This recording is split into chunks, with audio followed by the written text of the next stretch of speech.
I wanted to talk about this. This goes against what many people here wanted to see for a long time. For a few months, we come here, and when we get like anytime there's a news about a deal, we get disappointed and be like, don't worry, they're not going to do a deal. And every time we hear news about, oh, there's no deal, like, yes, yes, we knew it. They're not going to do a deal. There's going to be boom booms. We want these mullahs to be blown up. Fuck, kill these fuckers. Or like, we get excited. I am going to try to look at it in a different way and see if you guys see what I'm saying.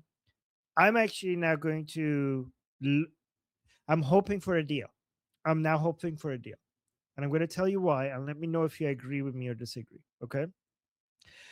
So the Islamic Republic has three three cards to play.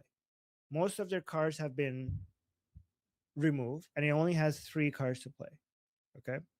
One is, and two of them are not very effective, and one of them is the most important one, right? One of them is the Strait of Hormuz. And given that we now know that the United States has moved 100 million, more than 100 million barrels of oil through the Strait of Hormuz, we see that that's not a very effective, weapon anymore. It's not like the oil prices didn't reach $200, didn't reach $300. The max it got was to 120 only for a short period. So this was not as big of a leverage as the Islamic Republic was hoping.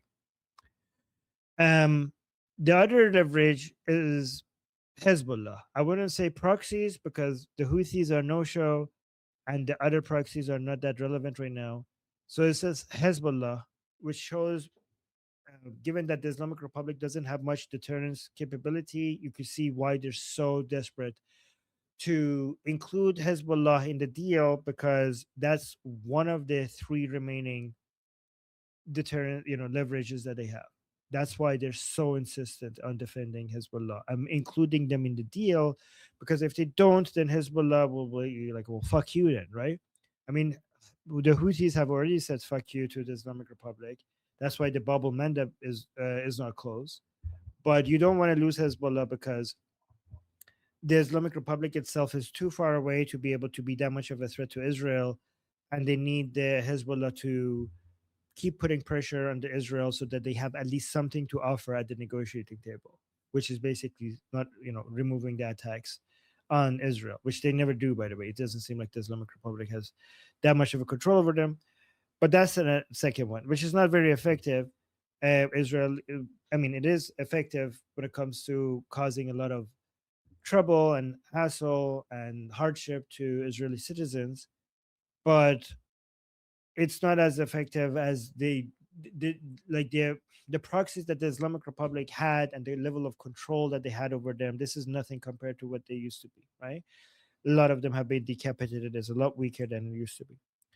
So the third one, which is the enriched uranium, is the most important one and the hardest to take away from them.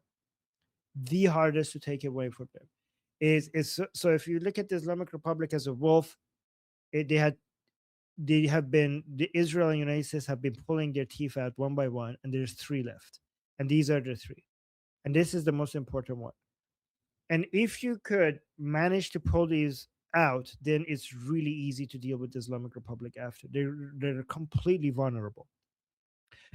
So, given that this is the most important shield that the Islamic Republic has, which is their enriched uranium, President Trump has been correct to insist on this, right? A lot of people are upset that the President Trump is not talking about, the missiles, the range of the missiles that much, the proxies that much, the Iranian people. He talks about them, but in the deal, there's no conditions regarding what to do with the Iranian people. So a lot of people are like, what the hell? Why is he just saying nuclear, nuclear, nuclear? Well, I think if you take this away from the Islamic Republic, they're just is like they're completely vulnerable. Like they have Israel will have a really easy job with continuing the work with the Islamic Republic. You have basically you have taken off their clothes and you lift the room and you like tell Israel like you know what to do. Like that's what happens, right? Um, But here's the thing: how do you get the enriched uranium out? We already discussed that there's only three ways to do this. I mean, at least three that we could think of. Let me know if this is, I haven't exhausted all the options. You either take it by force, or you somehow convince them to just give it up, or you do regime change, you get rid of them, and you deal with the transitional government or the surrendering phase. We assumed, I think wrongly, I mean, at least I assumed wrongly, that that you can't do this until regime change, because we went through this. We said that, okay, sending the Americans in, that is so goddamn risky. This is the most complicated military engineering operations in the history, and it puts the American soldiers at such a risk. So that doesn't seem like the option that the Americans are going to go with. And we ended up being correct about that. I remember arguing for this, that this is like, and then now we got reports that the Americans were considering that, and the President Trump said, no, this is too risky for American soldiers. So that assessment was correct. Here's where our assessment was wrong. We thought that the Islamic Republic would not ever be able to just give up the enriched uranium. I mean, it's still really hard to imagine. So I'm not saying that this is going to happen, but I'm now seeing it as more possible than before, right? And here's why. We thought that the Islamic Republic giving up the enriched uranium is basically the end of the Islamic Republic. And still, we're still correct about that. Giving up the enriched uranium means that the new supreme leader has submitted to the people who have killed his father, who are responsible for killing his father. There is really hard, it's very difficult to maintain any form of legitimacy after that, right? But so that's the second option, right? The third option, to do regime change and then get the enriched uranium, I think that was the original plan. The original plan was to do regime change and then get the enriched uranium out. So the Americans tried to go for regime change as if it's a sprint. They tried it, and now they see that this is a longer term project. So regime change ended up being a marathon rather than a sprint. We're still moving in that direction, but it's a marathon rather than a sprint. And I think the President Trump cannot risk delaying getting the enriched uranium, especially because we don't know who's the next president is going to be. One way or another, we have to disarm the Islamic Republic from the enriched uranium that they have. And even if the regime change is going to take longer, disarming the Islamic Republic from the enriched uranium has to happen earlier. So that's why the option number three, which is doing regime change first and then getting the enriched uranium, is not an option, apparently, according to, like, based on what I think President Trump is calculating. So how do we get the Islamic Republic to give up the enriched uranium? First, you have to at least help them a little bit with, say, face saving. I know that we will say, like, why would we allow them to do that? Don't we want maximum humiliation for them? Yeah, we do, but we'd rather get the enriched uranium out. That's more important. We could do more of that later, right? The thing that the Islamic Republic is trying to do is use Pezeshkian. So it's interesting because Pezeshkian, who was the least relevant person within the Islamic Republic, in my opinion, has now turned into the most relevant person as a scapegoat for the Islamic Republic.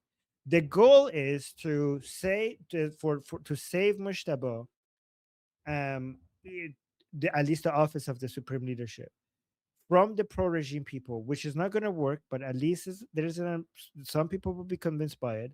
Is that we didn't do it? It was Pezeshkian. Pezeshkian, he was voted by the people. We're a democratic country. The supreme leader doesn't agree with this, but Pezeshkian insisted on making this happen. So here it is. We're fucked because we're humiliated because the people voted wrong, right? That's the attempt. There's also another attempt, which the Americans seem to be giving it to them, which is, instead of getting the enriched uranium out, just destroy it inside Iran, which I don't know how that's going to help with the level of humiliation, but the Islamic Republic, I think, thinks that this is going to be less humiliating. So they're going to go with that, right? It seems like they got, I'm not, again, I'm not saying this is going to work. I'm just saying This is the plan, and I love it. This seems like this. They're trying this, and I love it. And I'll tell you why I love it. The Paidari camp, the pro-regime Iranians who are the most ideological, the most Durka jihadi minded, are correctly pointing out that you're basically, if you sign this agreement, that's the death of the Islamic Republic. They literally called it the death of the Islamic Republic. That is their writing. Like, I'm not exaggerating, right?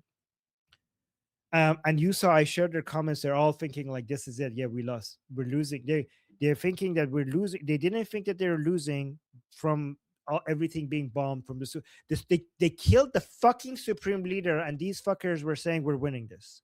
Okay, so the signing of this agreement will be more of a loss to them, to these people, than killing the fucking supreme leader. But I'm not here right now to argue about humiliation killing the Islamic Republic, okay? Because we already discussed that in the previous segment.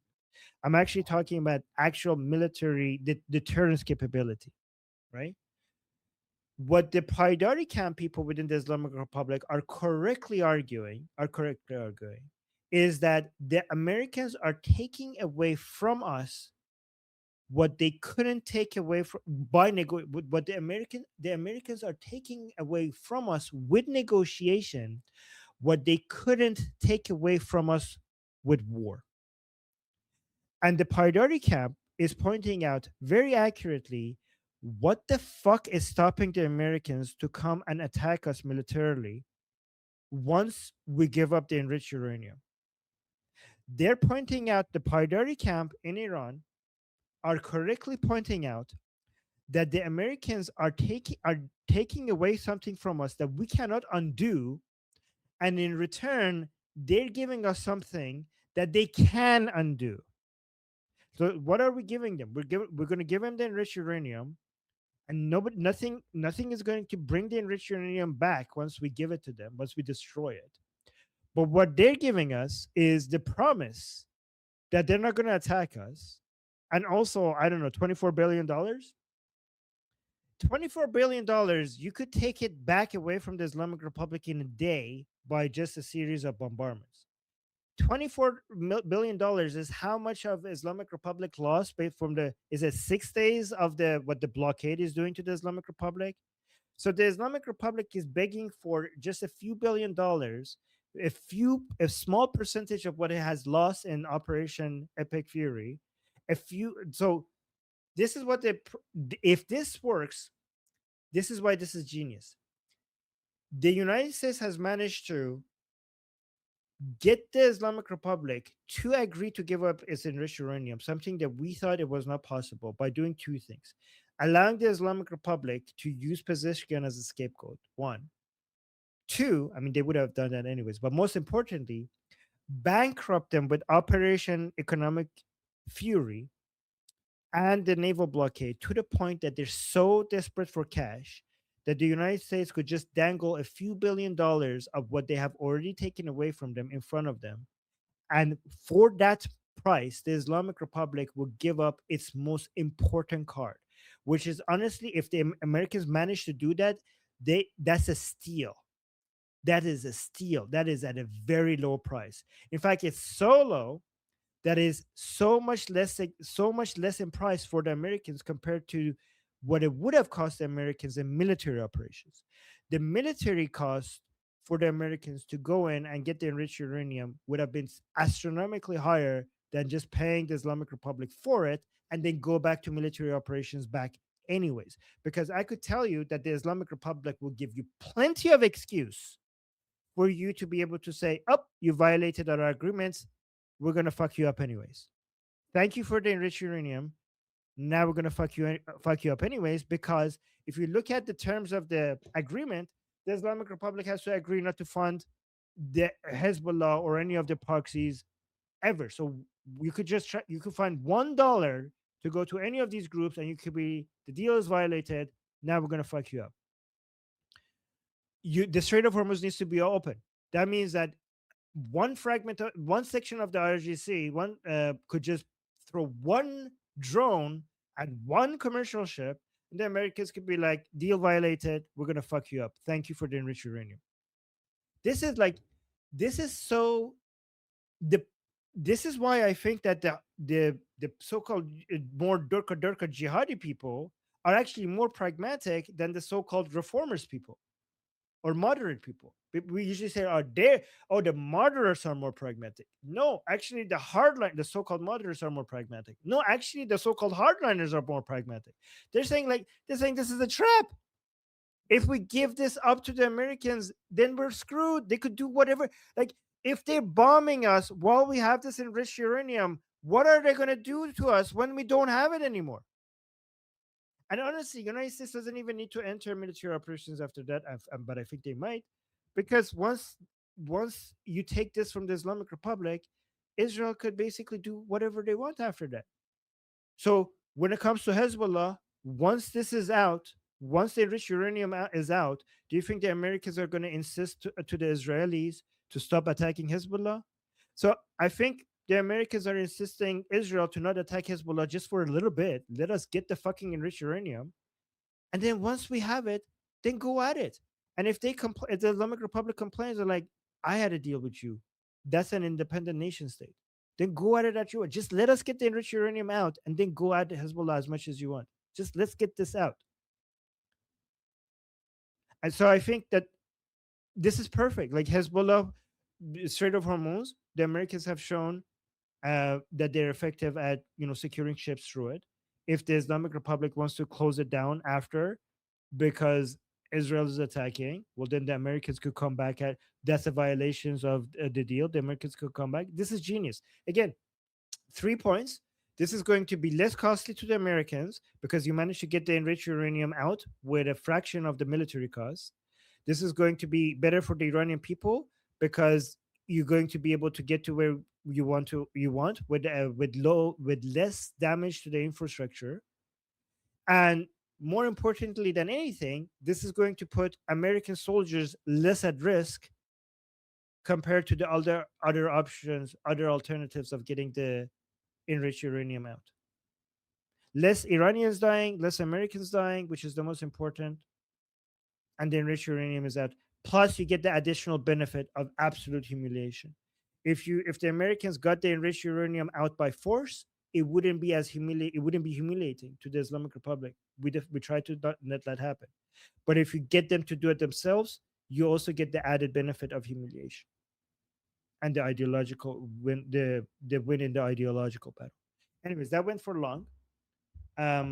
So are there any twos regarding this? Ooh, I'm gonna Yes, put a we have to two. read responses. Yeah, Okay, Jeff is first. I'm gonna put a two as well because I also want to add an addition regarding the how Mojtaba and Ghalibaf are now trying to ask the Americans to help them versus IRGC. But go on, Jeffrey. So I'm going to give you an operational assessment. I won't speak to the internal, like political and psycho-sociological mechanizations of the regime remnant. I would definitely defer to you and your expertise on that. So nuclear material is not the only thing. There's a reason President Trump said they cannot build or buy nukes and or biological weapons. So that's the reason he focuses on that. So it's not just getting the stuff out, although getting the uranium dust is important to be sure, for both operational reasons ish, via traditional approach towards producing a nuclear weapon, as well as for political issues. I mean, if you want to like try to maintain continuity, message, and effort, you like looking at, well, okay, we want Congress and the Senate, so we don't have to worry about any of that undermining efforts. Sure. Here's the issue. Well, I'm going to go back to that. Let's say the threat still exists as I defined it in the beginning 6 months ago, still exists. You have pseudo-theologically motivated lunatics in an environment that increasingly selects for proliferation. Right? via revolutionary disruptive technologies that lowers the entrance barrier for you to produce WMDs, not the least of which is biologics, which makes nuclear weapons in many ways. When you think of synthetic bioweaponry using and leveraging mirrored life and democratization of supercomputing and all the rest of it, I mean, this is so fucked up. It makes nuclear weapons look tame by comparison. So they gotta go one way or another. Let's say we do the thing though, right? And they like Armin's right. If we could pull it off and get guys in there and get the stuff out and then go, now we're just gonna kill you anyway, right? I would love that. If they fall for that shit again, I mean, Armin, that's like gullible. The picture there will have to be changed to like I don't know the Ayatollah's face right doesn't before. that make a deal preferable, Jeffrey? Like do a deal, get the enriched uranium, and then fuck them up. This is So I mean, I'm getting to it. I'm getting to it. So yeah, I mean, to be sure, if that was it, then we kill. I mean, that would be great. So here's my concern. Let's say they do that because you said like the hardliners are they're perversely rational, much like how the CIA said like Kim Il Ping Pong Head is perversely rational, meaning his goal setting is fucked up, right? He's evil and fucked in the head. That said, he's not so irrational that he doesn't understand how to effectively plan to obtain said fucked up goal, right? So the Durkas, the more Durkas inside the regime go, yep, let them in and we'll get them all around those places and put all this stuff. And then either they kidnap or kill them via bombardment or direct fire. Now what? I mean, it'd be like you still have U.S. personnel inside Mullah occupied Iran with regime remnants that are getting backfilled via Putin and the Chicoms. That was actually just released in open intelligence sources today. That's how the regime was able to fire more missiles. It wasn't just that they were pulling shit out of missile cities, because what we did in Isfahan obliterated that shit. I'm sure you did. It was like a fucking volcano went off, right? Because all the stuff went off because they're getting backfilled by their patrons.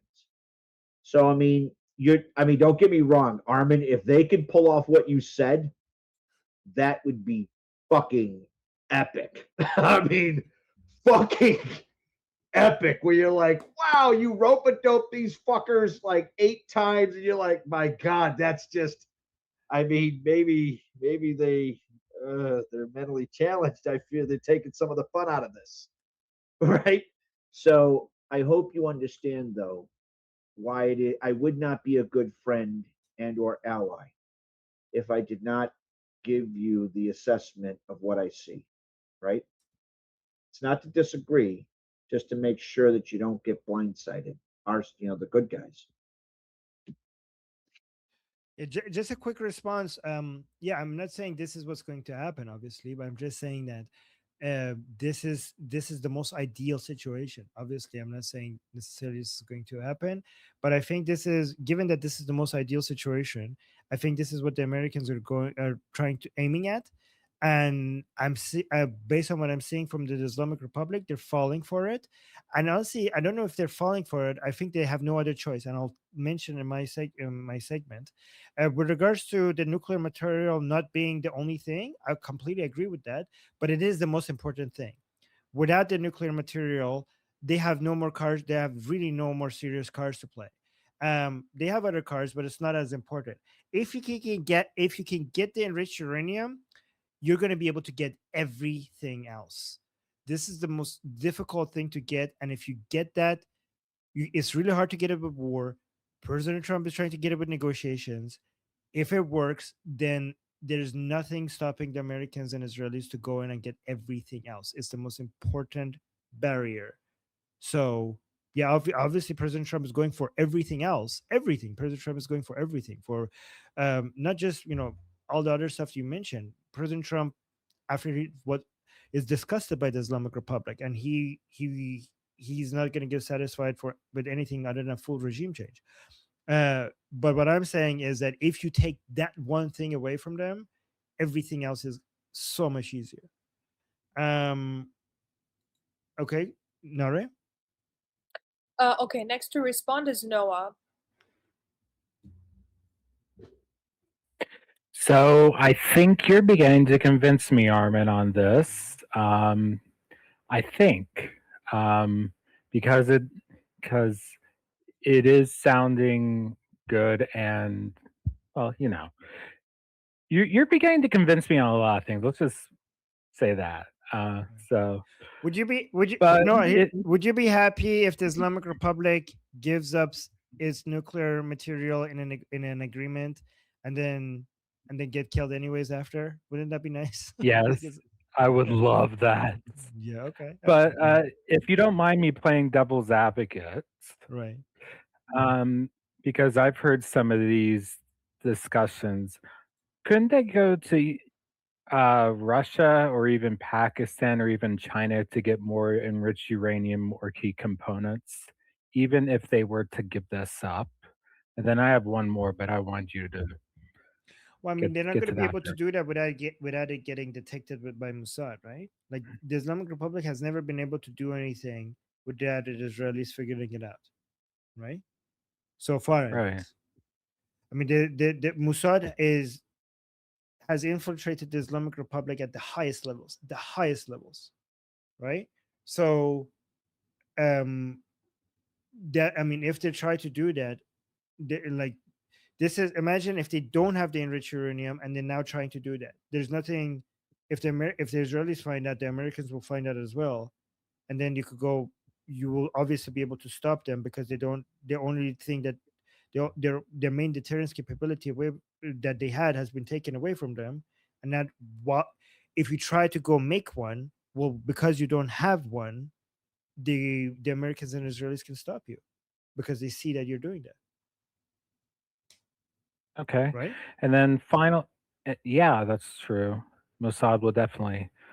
And then final thing, if we do give him money, I know a lot of Democrats would use that in the midterms, be like, well, you guys complained that President Obama gave him money, and now you giving them money too. Oh, look at the hypocrites right there. I could see this being used as a midterm statement. Again, playing devil's advocate there. 24 Yeah, billion is a drop in the bucket compared to what.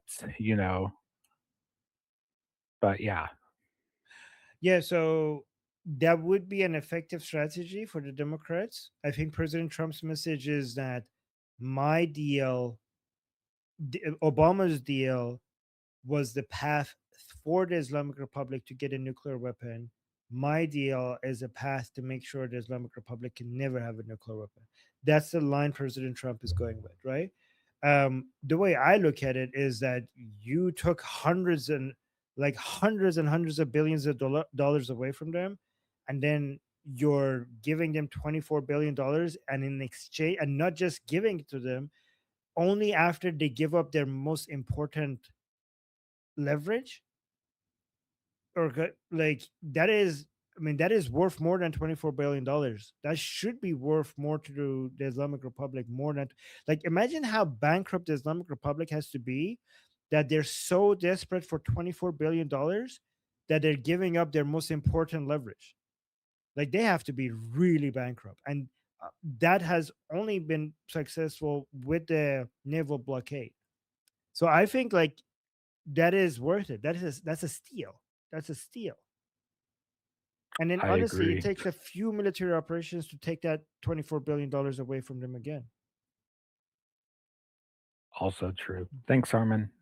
Yeah, you're welcome. Thank you, Noah. Guy, you're next. And then would you be able to bring up the question that was raised in the chat? Thank you. Yeah. So All right. Shadi has been asking, like, okay, sure, I agree with you guys. But if you're lifting the blockade, that's going to be like a huge boom to them. Like you're going to be able to say, look, we got them to lift the blockade. Instead of saying, even if they open up Hormuz, they Your could, audio is bad. Have you connected the correct microphone? I think you connected the wrong microphone. Like oh, check your setting here. yes. I did connect the wrong microphone. I'm now on the right microphone. Ooh, that's fantastic. Now, okay, go start from the beginning. By the way, regarding your talks with Ali yesterday, this was also a $50 microphone. I can Okay. send you the link to this as well if you want. Okay, thank you. So Shadi's saying, well, okay, sure, maybe I agree with you guys, but what you're doing, the price you're paying is that you're opening up the blockade in exchange for them opening up Hormuz. And that's giving them a huge boon. And let's say, okay, so you do that and then they drag you along and then they don't actually give you anything at the end, but you did open up the blockade. And then they're in a much better position. So do you want to say something first? I have something to say to Yeah, that. I mean, they have to give the enriched uranium or dilute it, destroy it before the blockade is removed. They're most yeah.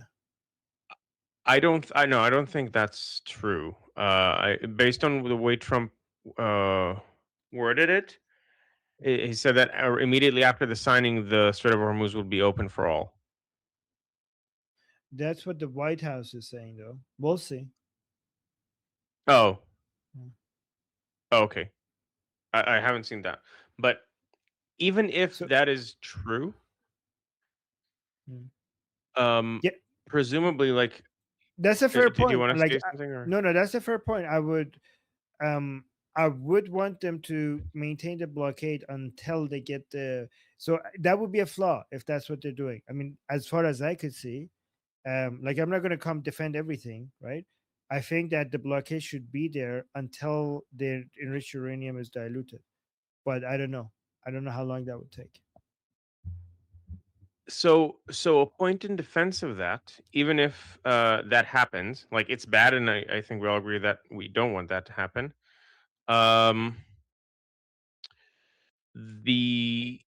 Here's the thing: they have tankers filled to the brim with oil, and presumably they have all of their tankers filled to the brim with oil, and they're going to leave immediately after once they can, right? Mm-hmm. Presumably to China, which would be the party buying from them. Ooh. All prices are going to that drop like would a rock. take. Yes, I mean that's true. If Hormuz opens up, the price drops, which presumably is why you would do that. But based on AI, so I checked with both Gemini and ChatGPT, they gave me very similar responses for what it's worth. It should take around 20 days to reach from Bandar Abbas to the ports in China. And presumably they have like all of their tankers already filled to the brim, and they already lost some money that they're never going to get back just by the delay, because they've been filled to the brim for a while. And so let's say they all get to China. Now, they might not all get to China based on what Jeffrey said. But let's say they all get to China, and it takes them around 40 days to come back. And so they might get like a single payment out of this for a few tens of billions, presumably.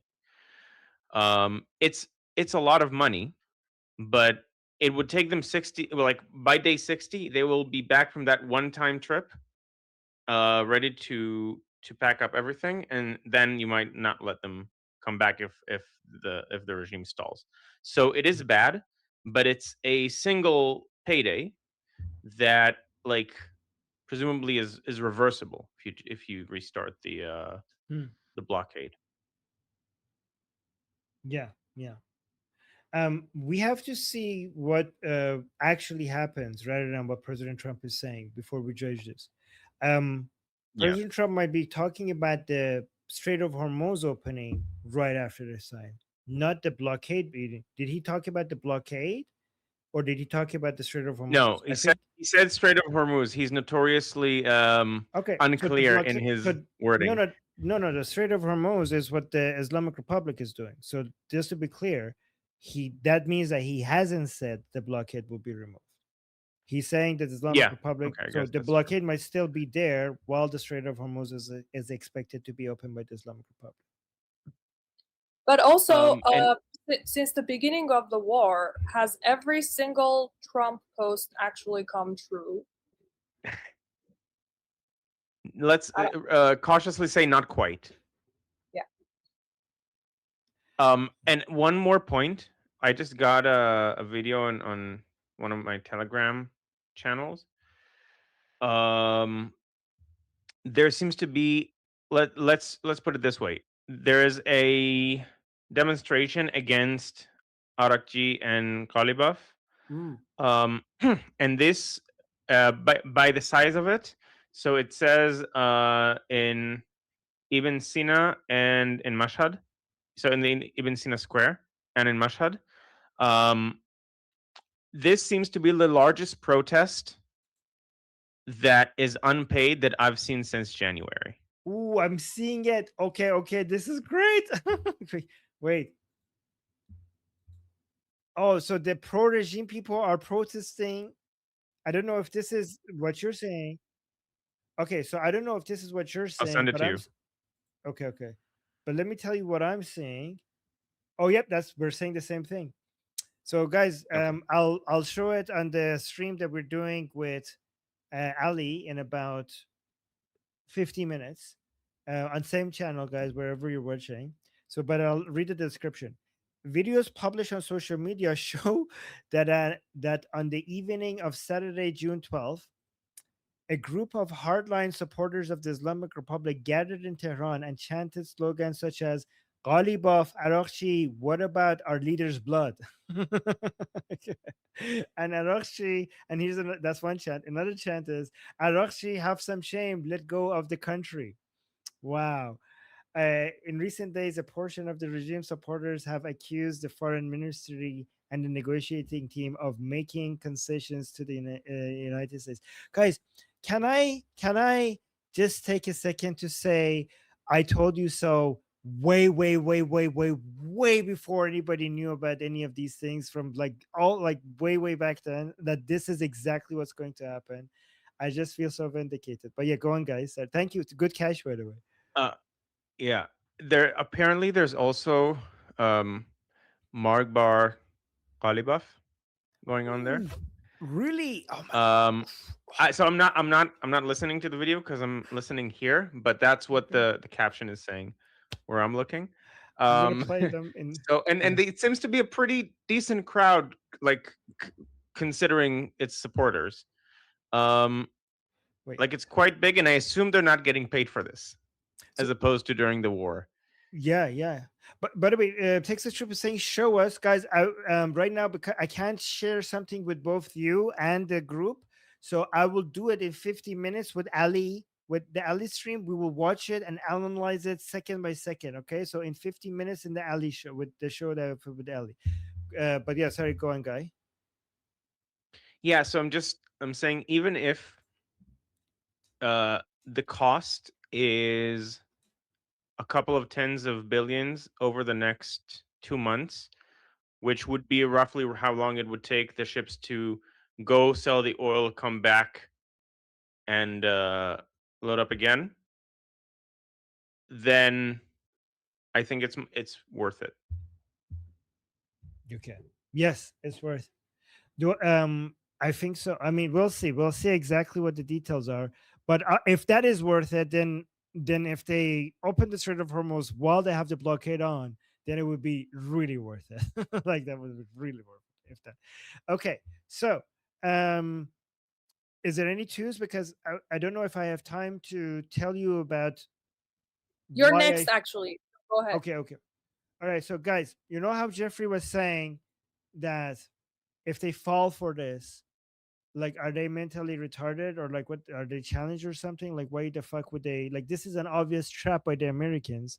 If we can see this, Arakshi can see this. If we can see this, Ghalibaf can see this. If we can see this, then the beta rapper, the Mojtaba institution, the beta rapper, you could see this, right? I mean, I know they're retarded, like, because they're Durka, but they're not this retarded. Like, they could actually see other people's analysis. Why are they falling for such an obvious trap if this is what the Americans plan on? Okay, so this is what I think people need to understand. we have been in a slow moving coup for many, many years within the Islamic Republic ever since Ali Khamenei became the supreme leader. It was always inevitable, and this is something that have been saying for multiple years now, that IRGC will take over the supreme leader. Like this, we have right now the supreme leadership and the IRGC as the main sources of power within the Islamic Republic, and it used to be that the supreme leadership was above IRGC. Then during Khamenei's time, they became more equal, and eventually, obviously, the IRGC, one way or another, would have taken over. I mean, if the IRGC has most of the economy and all the guns, the supreme leadership doesn't have any gun, doesn't have any military. They have devotion. They have the people power. They have the influence over the hearts and minds of the pro-regime Iranian people. That's what they have. Okay, they have fifis. They have feelings. The IRGC has guns and money. The supreme leadership has the feelings of the pro-regime people, right? So we know that eventually IRGC will take over completely, especially once there's a change in the supreme leadership, because whatever love people had for the second supreme leader, the third supreme leader would not enjoy the same amount of love. And we know this because the second supreme leader didn't enjoy as much as the first supreme leader enjoyed. So we always know that the switch will make the love and admiration and devotion less every time we switch a supreme leader. But now, so we know this is going to happen, but because of the Operation Epic Fury and also the humiliation that the Islamic Republic is going through not being able to enforce hijab, through not being able to answer very aggressively to the Israelis, and now having the supreme leader killed and not having a meaningful response to that, this coup has become faster. And now, if the Islamic Republic signs such a humiliating deal, this would even become even faster. So this coup is something that I have been referring to as the boots versus the turbans. The boots will eventually win against the turbans, right? The IRGC versus the supreme leader. So we know this is happening, and the office of the supreme leadership, the Beit Rahbari within the Islamic Republic, obviously they see that happening as well. And they have been trying to defend themselves against the full IRGC takeover, but obviously this is something that would have been inevitable. So here's what's happening right now. I think that Vahidi is hiding, not just from the Americans, but also from Ghalibaf and the supreme leader. Because I think Vahidi knows that Ghalibaf and the supreme leader know that Vahidi could kill Ghalibaf and the supreme leader and say it was the Zionists, blame it on the Israelis, right? Given that the Israelis are basically killing people left and right, would have been doing that within the Islamic Republic. It's easy to just kill these days, to just kill the new supreme leader and be like, oh no, so sad. The Israelis killed the third supreme leader. It's easy to do that. But now,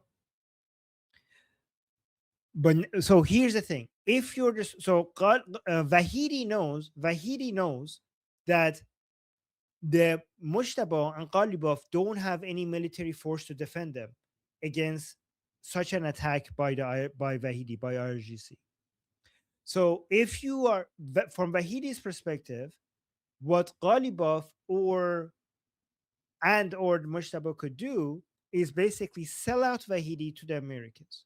So Vahidi, in my opinion, is keeping his whereabouts secret from the supreme leadership and Ghalibaf as well, because from their understanding, if any of these people know where Vahidi is, they will tell the Americans, and the Americans will take them out. From their perspective, Ghalibaf is telling the Americans that I could be more flexible to you, but this is the obstacle are these people within the IRGC. So take them out for me. I will give you the information on how to take them out.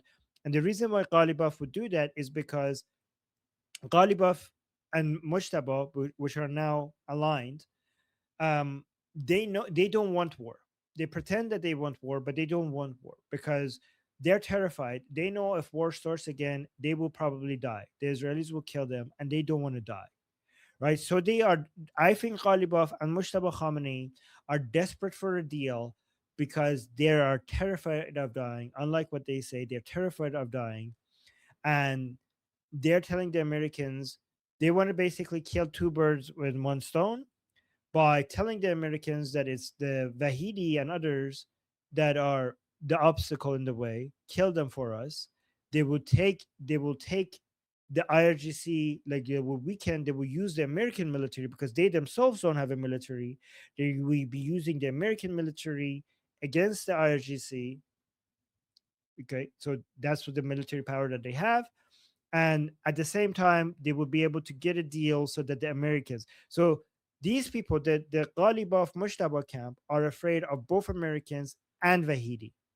So by getting the Americans to kill Wahidi, they would, or take out the IRGC obstacle from the path, they will satisfy the Americans to do a deal instead of killing them, and they will also kill the people who might kill them because they want to remove the IRG, the supreme leadership out of their way. The thing is that this is, if you look at it from game theory, this might be like the Wahidi might think like this could be true or could not be true.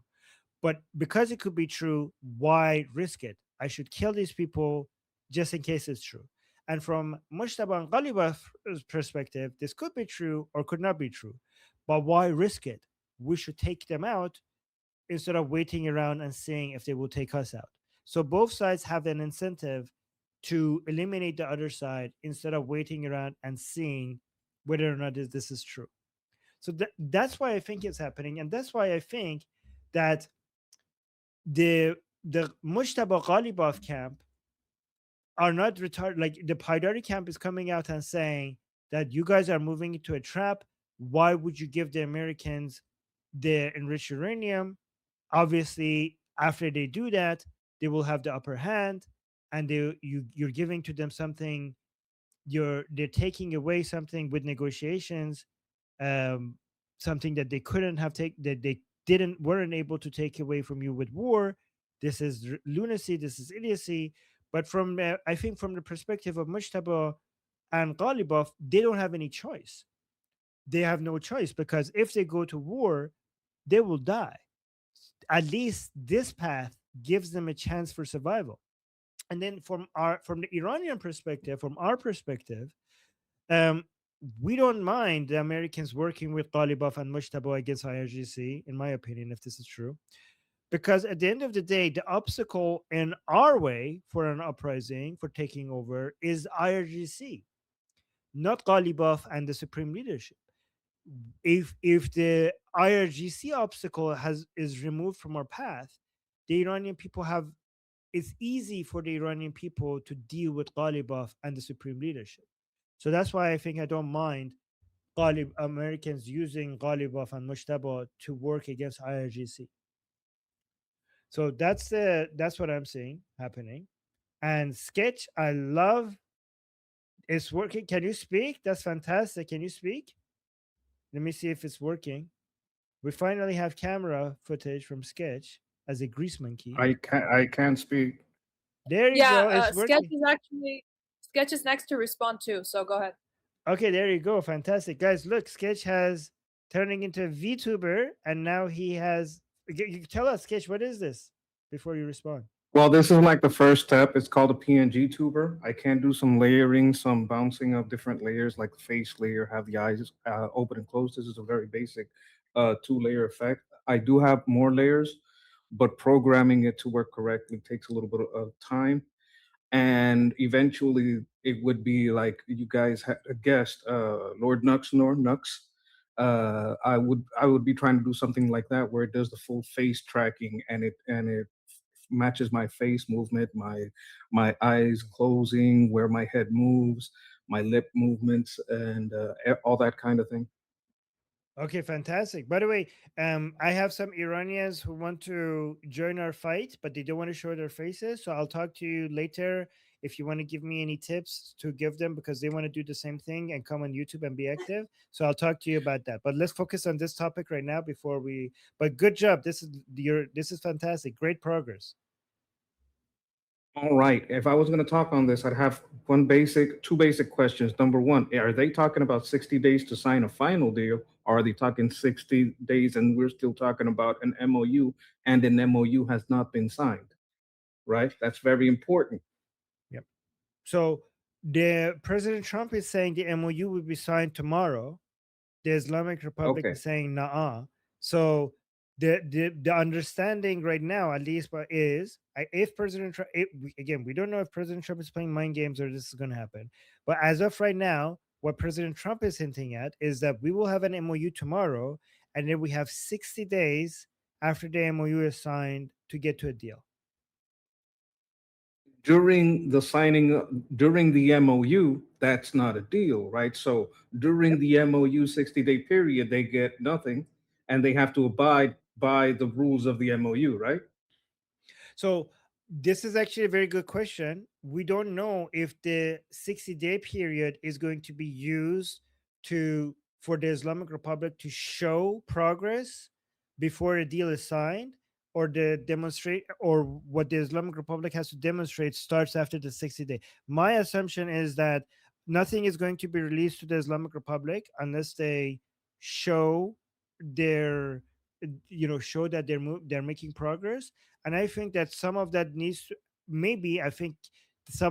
to be done during the 60-day period before you even get to a deal.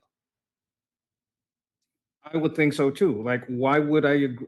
Like, why do we need that 60 days? The 60 days is to see that you're abiding by what you agreed to in this memorandum of understanding. What are you understanding? You're understanding that you can't block the straits. You're understanding that there's a lot of understanding that has to go on. And the way they keep saying one thing behind closed doors, but launching missiles, I don't think that MOU would last at all. That's number one. Number two, we have 160, I think it was, probably a little less now, tankers in the Strait. That's about 15 million metric tons of oil. If you start boom booms and you send a saturation attack on those, your desalination plants are not going to be able to deal with that because the Persian Gulf is a very shallow body of water, right? So this is an incredible danger and a reason why you would not want to have them go to do or die. I'm taking as many as I can with me mode, because that would be detrimental to all the Gulf countries. This whole time that we're going to make a deal, we're not going to make a deal. We've been secretly getting those tankers out because that is the real threat to all the Gulf countries. They might not be able to nuke them, they not be able to hit them hard with a whole bunch of shaheds, but if they are able to do a saturation attack where those tankers can't be defended, that you would destroy desalination in that area. So to like the 60 days, I don't know, I'll just see it as time needed to get all these ships out. One of the priorities has been getting ships out. I doubt that any ships are going in because who's going to insure that? Is there any insurance company that's not going to work? There's no oil going in. There's oil coming out. So besides that, I don't see a way that this deal moves through those 60 days. Like, what are the 60 days for? If it's a deal now, if it's a deal tomorrow, what's the 60 days about? It's because the deal is not now. It's the deal in 60 days. And what we need is those 60 days to prepare the Gulf of the Persian Gulf for this type of situation. And one of the principal things you need to do is get those 15 million metric tons of oil out. Yeah, maybe. True. My name is Armin Navabi. I'm an Iranian political analyst with decades of experience fighting the Islamic regime inside and outside of Iran. Make sure you follow me for more, and also make sure you join our discussion group. I'm there almost every single day. Come talk to me there and the rest of the people there in our group calls. It's a great place to meet and talk to people who like talking about politics. The link is in the description and or in the bio. You could also get there by scanning the QR code on the screen. See you there.